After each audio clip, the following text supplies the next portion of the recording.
ভৌতিক হাসপাতাল। Denver state হাসপাতাল আমেরিকার ম্যাসাচুসেটস অঙ্গরাজ্যের সালেম নগরীতে অবস্থিত ডেনভার স্টেট হাসপাতালটি ভৌতিক কর্মকাণ্ডের জন্য কুখ্যাতি অর্জন করেছে।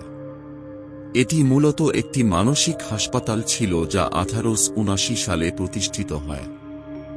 মানসিক রোগীদের চিকিৎসার জন্য স্যার উইলিয়াম হার্বার্ট এই হাসপাতালটি প্রতিষ্ঠা করেন।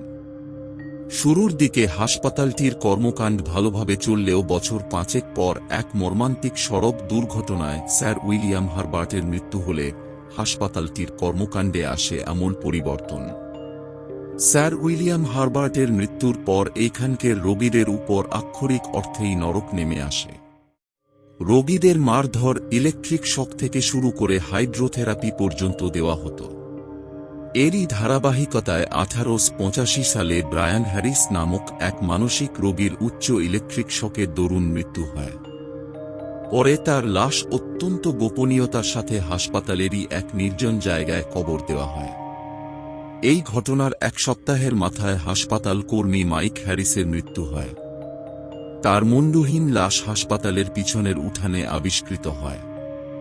এরও ঠিক এক সপ্তাহ পর হাসপাতালের ডাক্তার এফ হেনরির ঝুলন্ত লাশ পাওয়া যায় তারই কক্ষে। এই দুইজনই ছিলেন ব্রায়ান হ্যারিসের হত্যাকারী।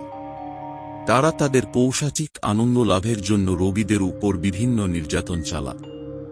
হতভাগ্য ব্রায়ান হ্যারিস ছিলেন তাদের সেই পৈশাচিক আনন্দের শিকার। এই ঘটনার পর হাসপাতালটি বন্ধ করে দেওয়া হয়। তবে আজও গভীর রাতে হাসপাতাল থেকে ভেসে আসে যন্ত্রণাকাতর চিৎকার। মাঝে মাঝে আলোর ঝলকানিও চোখে পড়ে। এখানকার নিরাপত্তা কর্মীরা মাঝে মাঝে ভারী পায়ে হেঁটে যাওয়ার আওয়াজও শুনতে পান। কেউ যদি হাসপাতালটি দেখতে চান তবে তাদেরকে শুধু হাসপাতাল চত্বরেই প্রবেশ করতে দেওয়া হয়, কখনই হাসপাতালটির ভিতরে প্রবেশ করতে দেওয়া হয় না।